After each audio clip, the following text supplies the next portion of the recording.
الله وبركاته. الحمد لله رب العالمين، والصلاة والسلام على سيدنا محمد الأمين الذي بعثه الله تعالى رحمة للعالمين وجعله سيد المرسلين وإمام المتقين، وعلى آله وأصحابه الحماة بيضة الإسلام والدين المبين، وعلى من تبعهم ودعا بدعوتهم واهتدى بهديهم إلى يوم الدين. أما بعد، فقد قال الرب تبارك وتعالى في كتابه العزيز: ربنا وابعث فيهم رسولا منهم يتلو عليهم آياتك ويعلمهم الكتاب والحكمة ويزكيهم إنك أنت العزيز الحكيم. صدق الله العلي العظيم.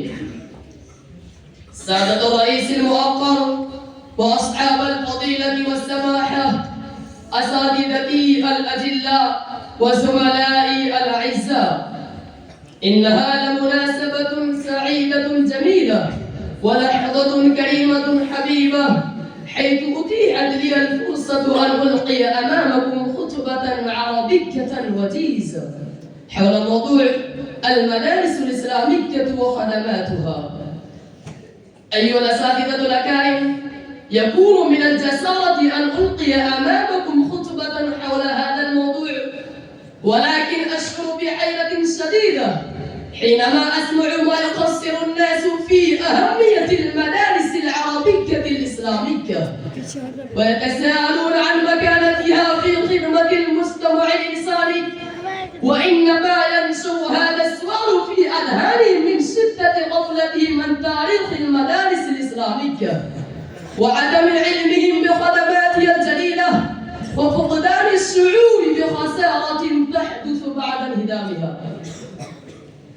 أيها الإخوة الكرام، تنقسم خدمات المدارس الإسلامية إلى أنواع كثيرة وتتنوع أهميتها من جهات عديدة، فإنها لعبت دورا فعالا في تحرير الهند من أيدي الظلمة الغاصبين، كما خدمت المجتمع البشري بإخراجها من ظلمات الجهالة إلى نور العلم واليقين، ولها مكانة سامية في إيقاظ المسلمين من نومهم العميق، ولها أهمية كبيرة في المحافظة على علوم الدين وتبليغ الرسالة النبوية وإحياء التراث الإسلامي ونشر الثقافة الدينية الإسلامية.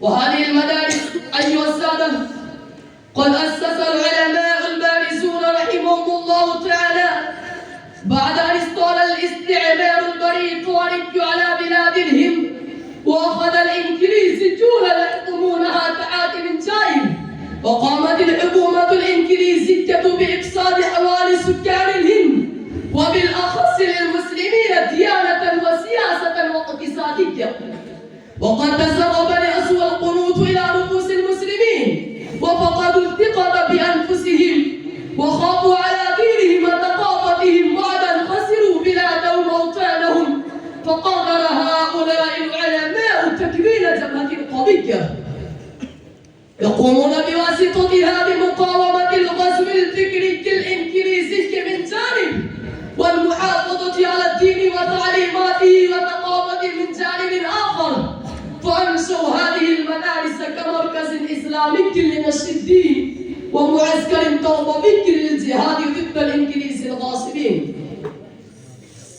حضرات السادة، هذه المدارس لها تأثير كبير في إصلاح النفوس وبناء المجتمع الإسلامي، فإنها تعلم أبناءها مكارم الأخلاق من حب ووفاء وإخلاص ومودة وقناعة في أمر الدنيا وأداء الحق إلى أهله والاجتناب عن الفحشاء والمنكر والإيثار عن النفس ولو كان بها خصاصة، وهي تغرس فيهم روح الدين وتجعلهم يتذوقون الشريعة القراء حتى تخرج فيها أجيال صالحون وأفراد محسنون يؤثرون بأعمالهم وأقوالهم في البيئة الإنسانية ويوحدون أفراد الإنسانية في صف واحد ويحسنون خلقهم ويثبتون فيهم روح الإخاء والصدق والسخاء، وقد انتقلوا بالمجتمع الإسلامي والهدى، فهذه خدماتها تجاه المجتمع البشري والبيئة الإنسانية. وخدماتها أيها الأحبة لم تكن مقصورة على إصلاح المجتمع فحسب، بل حققت أهدافها في تحرير الهند من الاستعمار الإنجليزي. كذلك فإنها أثارت روح الجهاد وأشعلت في قلوب أهل الهند سيما قلوب المسلمين حب الوطن وحب الجهاد والكفاح ضد الاستعمار البريطاني. وأنجبت هذه المدارس الشخصيات أصبحت قادة لأهل الهند في السياسة ومكافحة تيار الغرب وإنقاذ الوطن العزيز من باطن الاستعمار. وكانت قلوبهم مليئة بحب الوطن والحرية والشفقة على سكان الهند وكراهية الاستعمار الإنجليزي. إخواني في الله وزملائي في الدرس، من لو أدرى علم بالتاريخ لا يخفى عليه أن حجة الإسلام الشيخ محمد قاسم النانوتي رحمه الله كان على رأس هؤلاء الشخصيات الذين قاموا بالجهاد والنضال ضد الحكومة الإنجليزية ونفقوا في قلوب أهل الهند روح الجهاد لاستخلاص الوطن وغرسوا الحب للحرية في نفوس الناس. وكان من خريج المدرسة العربية الإسلامية وكذلك الشيخ الهند محمود حسن الديوبندي رحمه الله الذي قام بحركة الجهاد المعروفة بخطة الرسائل الحريرية، وكان من أكبر مصلح اجتماعي عرفته الأمة الإسلامية في الهند في عصر الحديث. فكان أيضا من الأجيال الذين تخرجوا في المدارس الإسلامية.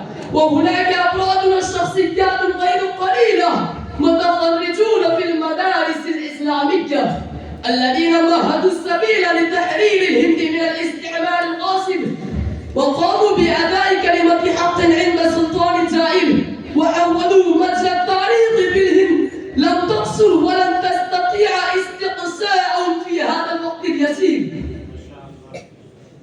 أيها المسلمون الكرام، إن أثمن الشيء لدى الإنسان والدين المتين وعلى تعليم عنده وتعليمات سماوية نازلة من رب العالمين، وأحسن هدي الرسول المبين صلى الله عليه وسلم.